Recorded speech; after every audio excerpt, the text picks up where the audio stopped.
Bem, eu vou desenvolver esse vídeo com o tema sobre a nova ordem. Esse tem sido um pedido constante para mim e eu realmente tenho retardado de dar uma resposta, dando atenção a outros projetos, né? E agora recentemente no meu vídeo sobre o Bolsonaro e a nova geopolítica, um seguidor do Espírito Santo, ele me pergunta de novo sobre essa questão. Então, atendendo a estas solicitações, eu preparei aqui um esquema que, além de servir de um entendimento,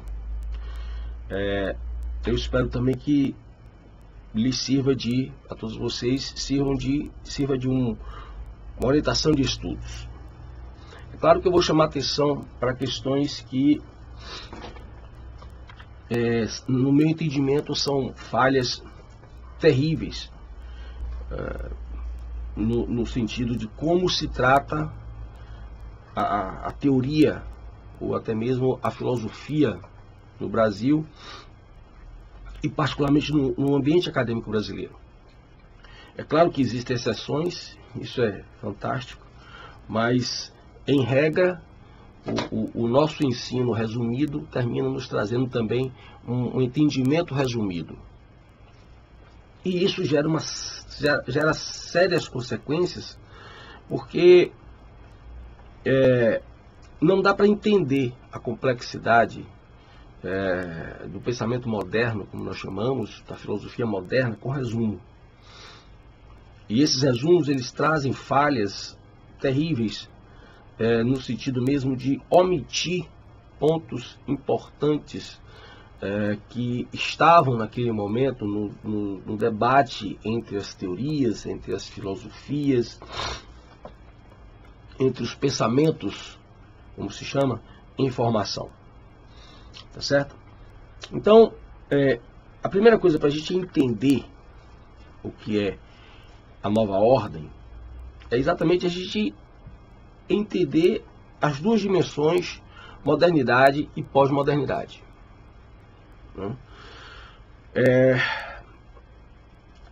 Ordem e nova ordem.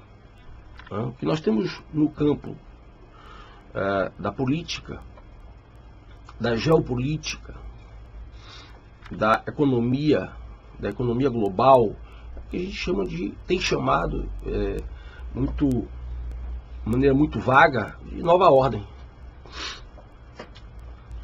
Dentro do campo filosófico, teórico, epistemológico, nós temos a chamada pós-modernidade, com toda a sua bagagem teórica que vem sendo construída particularmente no ambiente acadêmico, e isso vai dando um novo tom aos paradigmas anteriores que caracterizaram a chamada modernidade. Para a gente entender o que seria essa modernidade, e eu sempre coloco essa modernidade com a ideia de um projeto. A modernidade foi um projeto. Quem costuma ler os clássicos, quem costuma ler os autores referenciais daquele momento, você percebe claramente que havia uma intenção de construir um novo modelo de sociedade. Isso é dito em Hobbes, isso é dito em Locke, isso é dito em diversos autores que estão naquele momento. Vamos construir um novo homem. Mas esta ordem, este projeto, este novo homem, esta nova sociedade seria em relação a quê?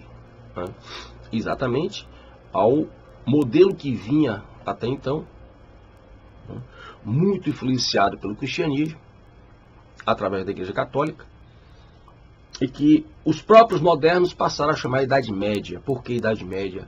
Um período de interseção entre eles, modernos, considerados por eles mesmos mais evoluídos,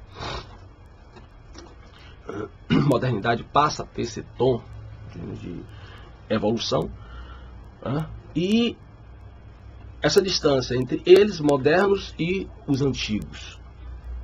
Então, nesse sentido, a modernidade, ela retoma exatamente, ela está ali relacionada às dimensões greco-romana, judaico-cristã, e como eu tenho sempre chamado a atenção, porque isso está na filosofia moderna, a questão bíblica, e dentro da Bíblia a questão queda. O homem moderno, a filosofia moderna, ela se volta para refletir, para pensar o homem caído, o homem expulso do paraíso.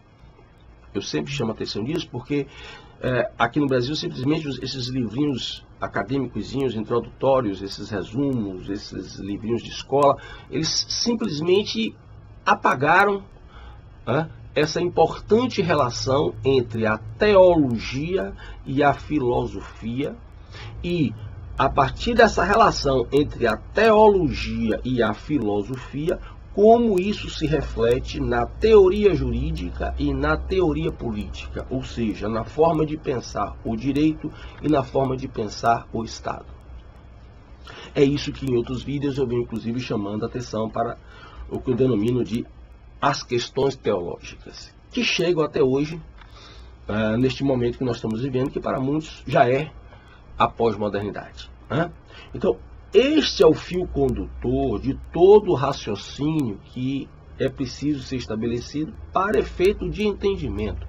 Veja que eu primeiro estou falando aqui de entendimento, tá certo? Depois você se coloca na posição que você quiser, com o seu concordar ou discordar, como você quiser, tá certo? Mas primeiro vamos entender. E eu estou lhe dando aqui algumas diretrizes para que você possa pesquisar e entender essa formação do pensamento moderno. E como eu disse, essa questão teológica, ela é fundamental. Por quê? Porque os tais filósofos modernos, eles estavam dialogando com a questão da queda. Isso está muito claro nos tratados de governo, nos dois tratados de governo de John Locke. Isso está muito claro, por exemplo, no Leviatã de Hobbes. A discussão com a Bíblia é uma discussão direta. Spinoza, uma série de outros autores, um sem número de autores que estão ali com esse diálogo. Inclusive retomando ideias, paradigmas dos chamados greco-romanos, para reinterpretar e formar o que veio a ser um autêntico pensamento moderno, cada vez mais afastado da chamada religião. E aí, como eu sempre tenho dito, essa religião tem nome, afastado cada vez mais do cristianismo. Cada vez mais o conceito de razão perde a relação entre razão e Espírito Santo, razão e cristianismo, como havia até então na Idade Média, e passa a ganhar o sentido que ficou muito claro nas obras de Kant, a razão no sentido da autonomia. A autonomia com relação aqui, a autonomia exatamente com relação à influência do cristianismo, do Deus cristão, etc, etc. Tá bom? Então, essa relação, ela é extremamente importante, até porque as grandes discussões teológicas, as grandes temáticas teológicas desse momento, como por exemplo, Deus existe, as coisas estavam acontecendo e as tragédias humanas, então vinha sempre aquela pergunta, Deus perdeu o controle ou desistiu da humanidade? Exatamente por conta da questão da queda, a queda, o dilúvio, todo aquele fenômeno que está ali descrito na Bíblia, que serviu sempre de paradigma interpretativo. Então vamos construir uma sociedade diferente, só que essas dúvidas levam a formulações da filosofia que, como eu disse antes, vão por sua vez se refletir na dimensão do Estado e do direito. Por quê? Porque eles já tinham a percepção de que para criar um novo modelo de sociedade, seria necessário se pensar o Estado, e nesse sentido, o Estado toma cada vez mais o lugar de Deus. Isso vai ficar muito claro nas doutrinas socialistas propriamente ditas, e vai se refletir também muito na dimensão jurídica, daí porque vai aparecer a ideia de um direito natural literalmente, um direito ligado à natureza humana. Começa, inclusive, a ideia dentro do direito, essa concepção é fundamental para você entender, talvez, um dos primeiros passos para o rompimento entre o direito que vinha sofrendo influência dessas tradições anteriores que eu falei, particularmente o cristianismo, e passa aí a esse rompimento a trazer a ideia não mais de um direito divino, muitas vezes natural, mas ainda pensado como um direito divino, porque Deus criou o homem, porque nós somos filhos do homem. E passa-se a pensar cada vez mais um direito natural, pensado mesmo no sentido de natureza. E esta ideia é fundamental para legitimar esta nova ideia de um direito, uma possível ideia de um ordenamento jurídico e também de um Estado e da atuação do Estado. Tá certo? Então, essas são ideias fundamentais que você não pode perder de vista caso você queira realmente entender o pensamento moderno. O sujeito abre o livro aqui e vai ver lá, os 2 tratados de governo de Locke. Por que é que Locke está falando de Adão? Por que é que Locke começa o primeiro tratado de governo falando de Adão? Exatamente por isso que eu estou lhe referindo. Por que é que o livro de Hobbes tem o título Leviatã, um monstro bíblico? Exatamente por isso que eu estou te explicando. Se você não tem esse entendimento desses detalhezinhos, e a falta desses detalhes faz uma tremenda diferença na hora de entender realmente o que os caras lá atrás estavam pensando e como isso chega aos nossos dias. Muito bem. A partir daí, então, começa uma discussão muito forte, aonde vai aparecer cada vez mais o que veio a ser chamado do pensamento revolucionário. Por quê? Porque dentro dessa ideia de aceitar que nós havíamos sido expulsos do paraíso, que tínhamos que criar uma sociedade para que nós pudéssemos viver de maneira razoável, então, dentro desse ambiente, cada vez mais ideias contrárias à religião cristã, contrárias à Bíblia, vão tomar corpo.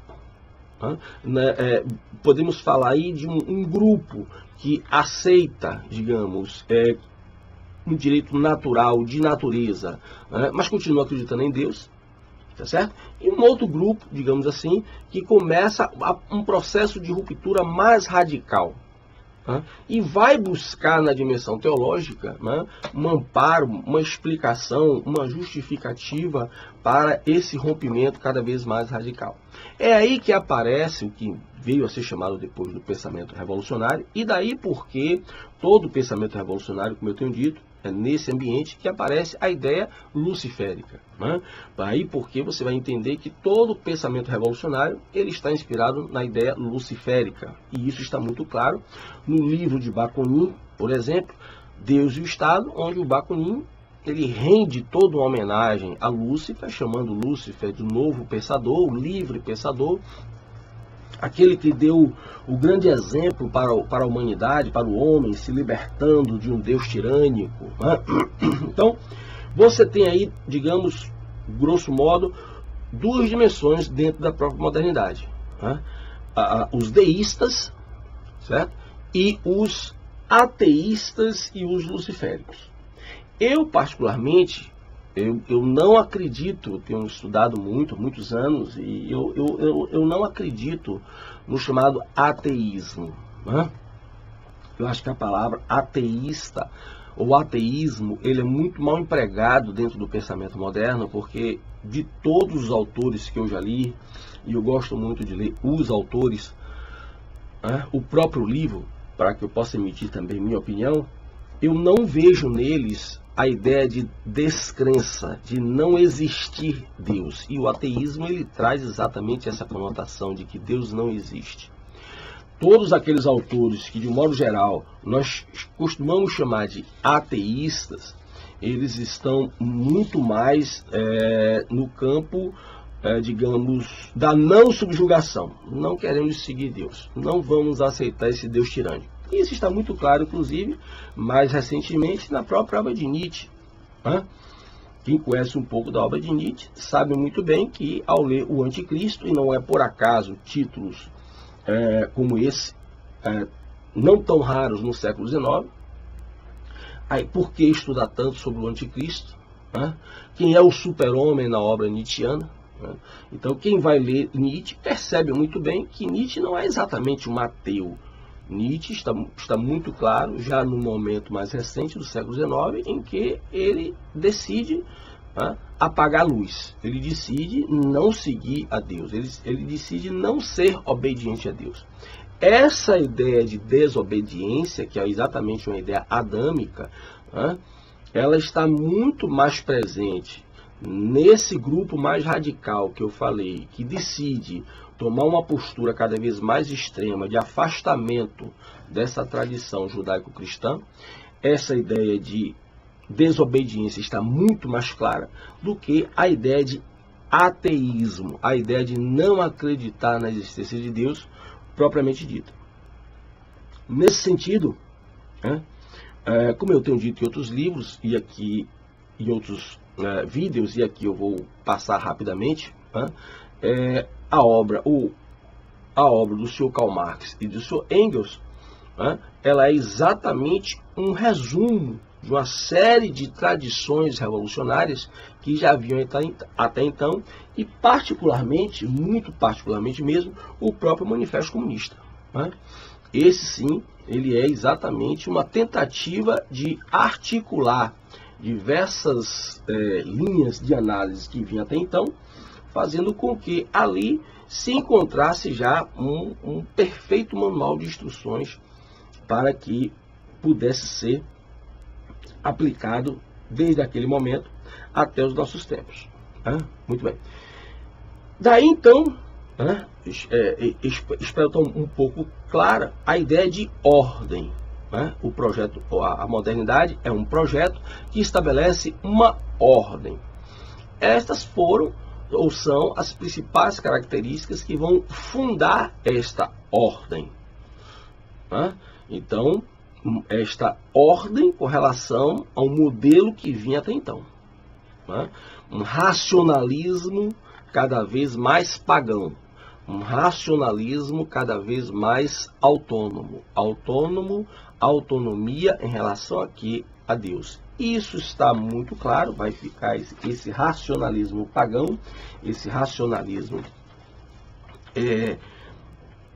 contrário à ideia cristã, ele vai estar muito claro no iluminismo, que é um dos movimentos intelectuais panfletários mais radicais que aparecem na Europa, destacadamente na França, em que eles retomam ideias pagãs, ideias da filosofia antiga, da cultura greco-romana, e reinterpretam e adaptam algo que já vinha sendo feito, mas os iluministas eles radicalizam esse processo, eles aceleram esse processo, e trazem uma visível e declarada oposição ao cristianismo, e vão fazer com que estas ideias, valores antigos, da filosofia antiga, da cultura greco-romana, sejam adaptados àquele momento que estava ali em questão, principalmente do século XVIII para cá.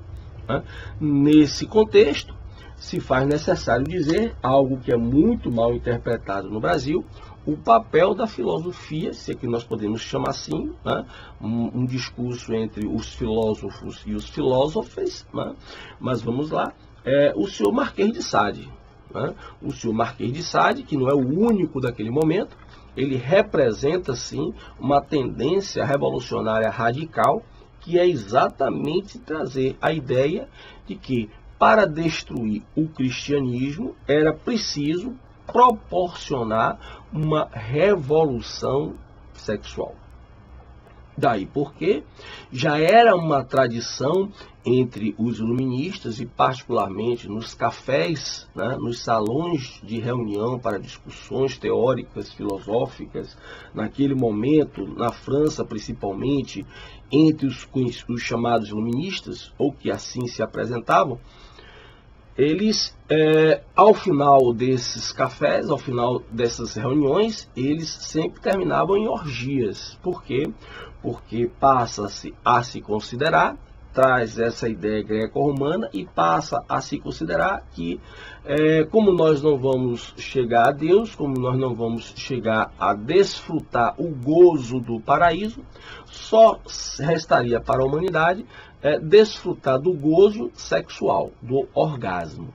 E o bacanal, a orgia, seria o momento ápice desse ritual, aonde se potencializaria o orgasmo. Daí porque se praticar o sexo grupal.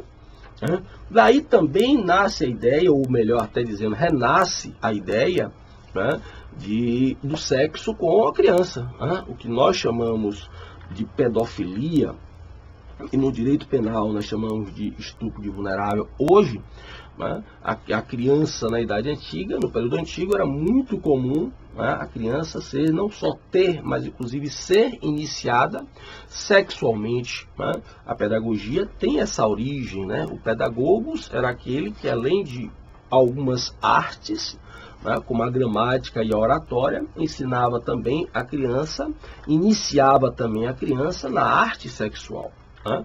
Então, daí porque retomar o iluminismo, ele retoma essa discussão, aonde ele pensa também, ele toma a ideia que hoje está em voga de novo, com o movimento defendendo a pedofilia, né? A pedofilia apenas como orientação sexual, as raízes desse novo movimento está exatamente no iluminismo, que já existia ali com a teoria do Marquês de Sade e outros filósofos iluministas da época, tá certo? Muito bem. O que seria então a pós-modernidade? Tá?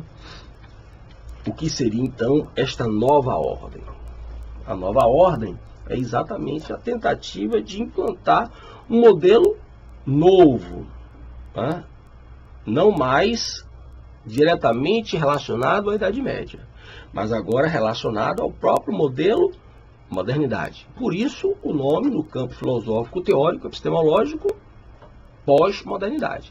Então, tenha certeza de que há uma relação direta entre pós-modernidade e nova ordem, modernidade e ordem. Nesta pós-modernidade, já houve muita discussão, né, a respeito de se seria o significado, né, da ideia de pós. Né? Esse prefixo pós é uma ruptura ou uma continuidade? Eu, particularmente, durante muito tempo eu fiquei em dúvida, até que eu pudesse ter um entendimento mais pacificado a respeito dessa questão. E no meu entendimento, nós não temos de fato uma ruptura. O que nós temos é a continuidade de algumas ideias que já germinavam na própria modernidade e que, por circunstâncias de determinados momentos, não tiveram muito espaço para capitanear o rumo das relações humanas e até mesmo entre os países. Hoje, o que nós chamamos de pós-modernidade tem uma raiz, como sempre teve, na própria modernidade, principalmente na discussão entre propriedade privada, né, em que você começa ali um debate muito importante sobre a relação entre propriedade privada e trabalho. Século XVII, voltando ali para ele, rapidinho, século XVII, principalmente lá, você vai ver uma intensa discussão sobre como é justo ter e o quanto é justo. Como e o quanto. né? E nesse sentido, o trabalho passa a ser uma atividade central dentro da questão modernidade, inclusive no que diz respeito não só a discussões econômicas, mas inclusive no que diz respeito a teorias sobre justiça, né? O que é justo ter, o quanto ter. E como era difícil medir, né, preservando aí a ideia de liberdade, outro debate muito caro para a modernidade, como seria difícil dizer o que cada um poderia ter e como ter de maneira simplesmente arbitrária por parte do Estado e do direito, traz-se aí a ideia de que o trabalho seria esse elemento regulador, né? O seu esforço, o seu trabalho seria realmente um elemento regulador mais eficiente sobre essa questão, né? Mas aí já naquele momento tem uma outra corrente que no século XIX iria ser chamada de socialismo, com as suas mais diversas expressões, né? Entre ele o comunismo, né? Mas já tem ali o embrião da ideia de que, como a Bíblia diz que era para trabalhar, então você não vai trabalhar. O trabalho é a partir do século XVIII que o trabalho passa a ter uma ideia que ficou consagrada na obra de Marx, né? A ideia de que o trabalho seria algo ruim, né? O trabalho seria uma forma de exploração, né? Tanto sim que em 1947, como eu já disse em outros vídeos, quando Engels escreve Princípios do Comunismo, lá no item 7 você vai ver exatamente o raciocínio que ele estabelece e que vai servir de orientação para todo o trabalho revolucionário até os dias de hoje, de que o trabalhador estaria numa condição pior do que a do escravo, né? Explorado pelo seu patrão, né? E a saída então para isso seria o revolucionário libertar o indivíduo dessa exploração e levá-lo para ser escravo, uma condição melhor, segundo ele, para ser escravo do Estado. Daí porque, inclusive, eles falam depois, com o Manifesto Comunista, eles falam da obrigatoriedade de trabalhar, né? O pessoal pensa que aí seria para arrumar emprego para todo mundo no Estado. Não, é exatamente aí que se consagra a ideia do escravo, aonde você seria obrigado a trabalhar. Pergunte lá em Cuba ou na Coreia do Norte, né? Se o pessoal lá escolhe emprego, tá bom?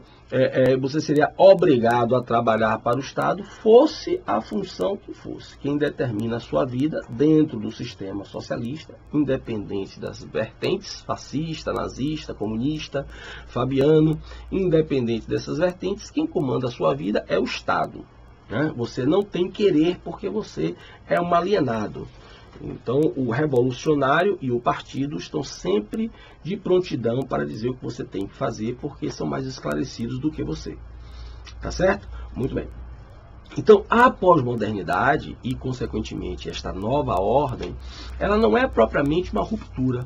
Ela é uma radicalização, ela é o levar ao extremo determinadas ideias que estavam já presentes no próprio núcleo duro do pensamento moderno.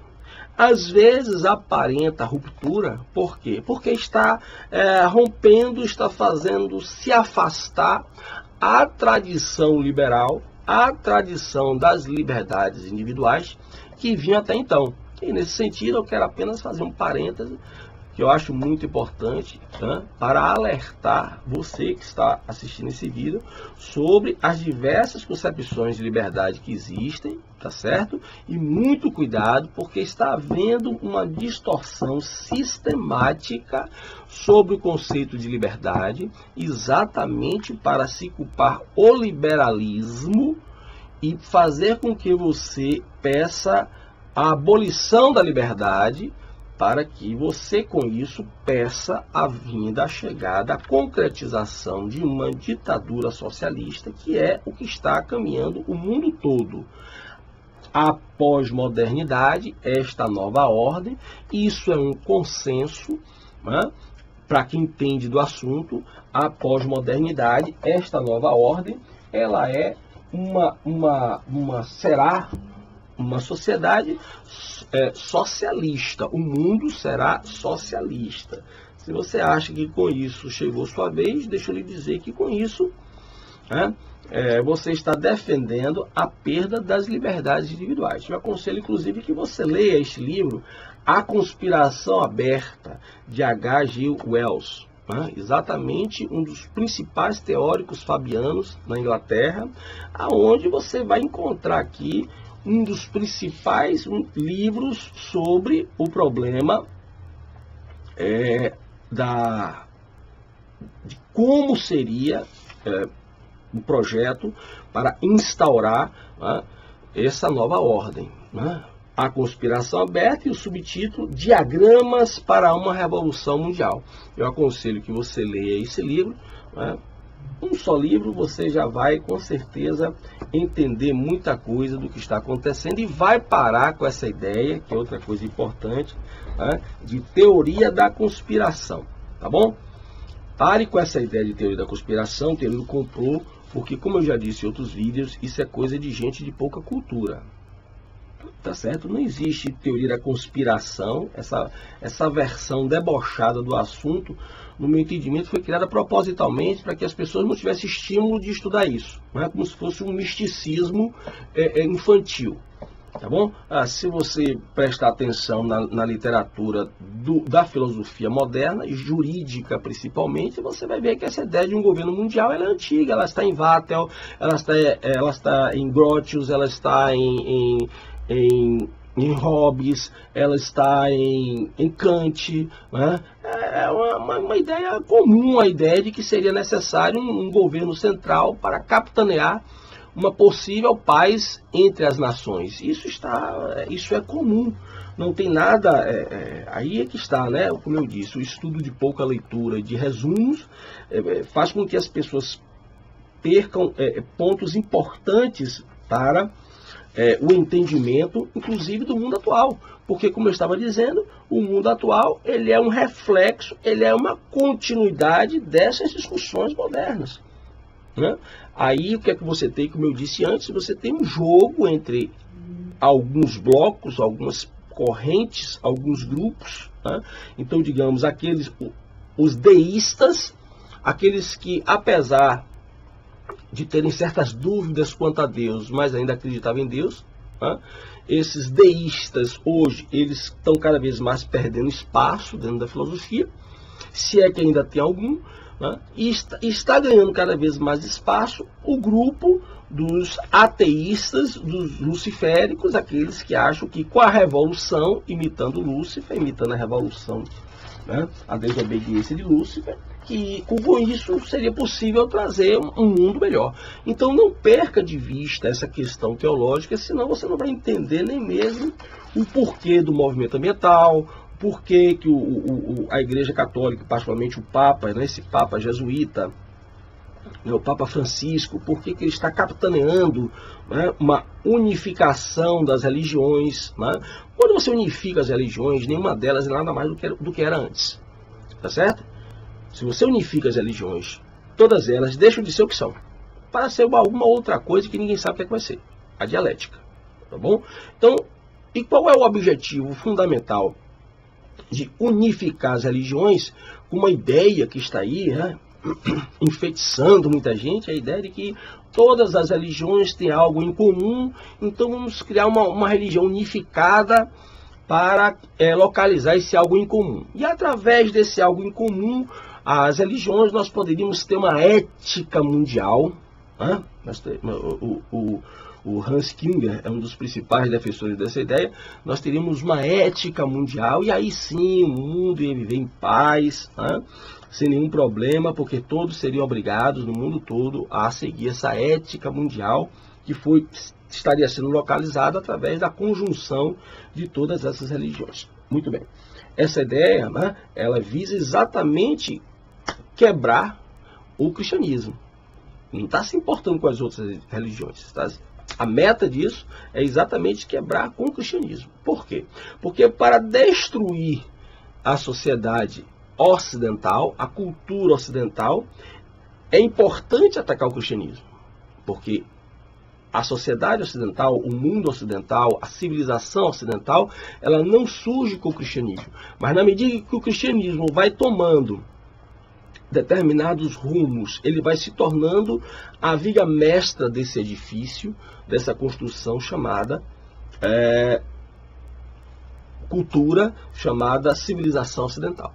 Então, para destruir a civilização ocidental, é preciso bater nessa viga mestra chamada cristianismo. Por isso que o cristianismo ele passa a ser o alvo principal, além do fato de que, teologicamente, como eu falei, se permanece a crença de que nós não temos mais uma vida transcendente, que nós não temos mais um Deus criador, a origem da vida agora é a Terra, tal como é mostrado pelo movimento ambientalista e no seu filme panfletário chamado O Avatar.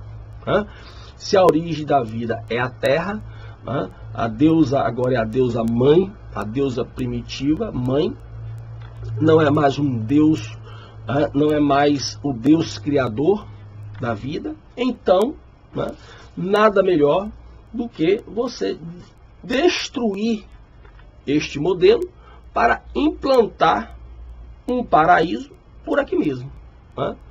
A ideia do comunismo, do paraíso na Terra, ela permanece, só que agora no mundo não mais nem cristão, nem humano, tal como no Renascimento. Agora um mundo transhumano. Nós estamos vivendo agora a fase transhumanista, em que a tecnologia termina por consolidar a felicidade humana. Então, baseado nessas ideias, nós poderíamos construir um paraíso na Terra a partir de uma ética mundial, com a conjunção das novas tecnologias que trariam definitivamente a cura para todos os males físicos e psicológicos do ser humano, desse negócio de crise existencial, de angústias da alma. Isso vai acabar porque vai ser implantado um chip no seu cérebro e esses conflitos existenciais eles vão logo deixar de existir. As doenças físicas, os problemas físicos seriam substituídos por próteses, então nada mais a se preocupar. Então esse conjunto de fatores é que vai caracterizar uma pós-modernidade declaradamente sem Deus, declaradamente baseada naquilo que foi pensado pelos iluministas, uma razão autônoma, em que o inspirador de toda essa ideia iluminada seria exatamente o grande inspirador de todas as evoluções, o livre pensador, como chamou Bakunin, o senhor Lúcifer. Tá certo? Então, recentemente, a partir do século XX, nós vamos ter exatamente um grupo de revolucionários que passou a se apelidar de Escola de Frankfurt, que fundaram a escola, a teoria crítica da sociedade, exatamente com a missão de introduzir o marxismo, que já existia, mas introduzir o marxismo dentro do mundo acadêmico europeu, já existia, mas não com tanta ênfase. E daí surge o famoso, que tem tão falado hoje, o famoso marxismo cultural. Esse marxismo cultural que segue o receituário do Sr. Karl Marx, que o Sr. Karl Marx diz que é para abolir a família, que é para mudar os costumes, criar mecanismos que mudem os costumes. Então esse neomarxismo que nós estamos vendo hoje, nós vemos uma primeira experiência do marxismo, onde ele também diz que é para, através da violência, revolucionar, mas também ele fala para abolir a família. Ele diz que para abolir a família é preciso entrar pela escola, ou seja, é preciso aparelhar a escola, que é o que vem sendo feito hoje, de maneira muito clara e evidente.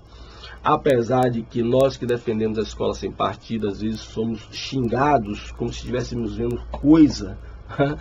uma coisa evidente que é hoje o aparelhamento marxista revolucionário em sala de aula, inclusive através da ideologia e da agenda de gênero, que é um receituário da ONU e da Unicef, E essa nova vertente é exatamente uma reanálise de outras lições que Marx e Engels deixaram no manifesto e que passaram a ser seguidas como uma alternativa para aquela vertente anterior que foi aplicada e não deu muito certo. Gerou massacre, gerou ditadura no sentido explícito. O pessoal fala de Hitler, mas não fala dos massacres de Stalin, de Mao Tse Tung, do próprio Fidel Castro e do seu filho pródigo, Che Guevara, que tem uma declaração gravada no YouTube, na ONU, em que ele diz que matou e continuará a matar em nome da revolução. E o povo entra na sala de aula com camisinha de Che Guevara, e Bolsonaro é que é o racista, o fascista, Então, quer dizer, é evidente que existe um aparelhamento, e esse aparelhamento ele se dá em decorrência de uma adequação de outras lições do seu Karl Marx e do seu Engels, que estava ali na obra deles e principalmente no Manifesto Comunista. Por que eles vão escrever um livro chamado A Sagrada Família? Exatamente em oposição à Sagrada Família cristã, e nesse sentido está lá a lição de que o casamento deve ser destruído, porque o casamento seria a primeira revelação, de uma forma de exploração em que a mulher é uma prostituta explorada pelo marido. E por isso esta relação tem que acabar. E as feministas estão lá para fazer exatamente esse trabalho, porque todos os movimentos chamados sociais, na verdade revolucionários, são exatamente essa readequação da teoria revolucionária aos novos tempos para fazer exatamente esse trabalho de destruição dos valores modernos que estavam ainda baseados na cultura, na herança greco-romana, judaico-cristã. Tá bom? Então preste bem atenção a todas essas revoluções atuais, todas essas ideias de trazer um paraíso para a Terra, tá certo? Espero ter esclarecido um pouco mais essa temática. Não vejo condição de ir mais a fundo em vídeos curtos, que faz o perfil do meu canal. Em outros momentos eu poderia tratar de alguma dessas questões de maneira mais específica, principalmente quando solicitado pelo meu seguidor, pelos meus alunos, etc. Tá ok? Muito obrigado pela sua atenção.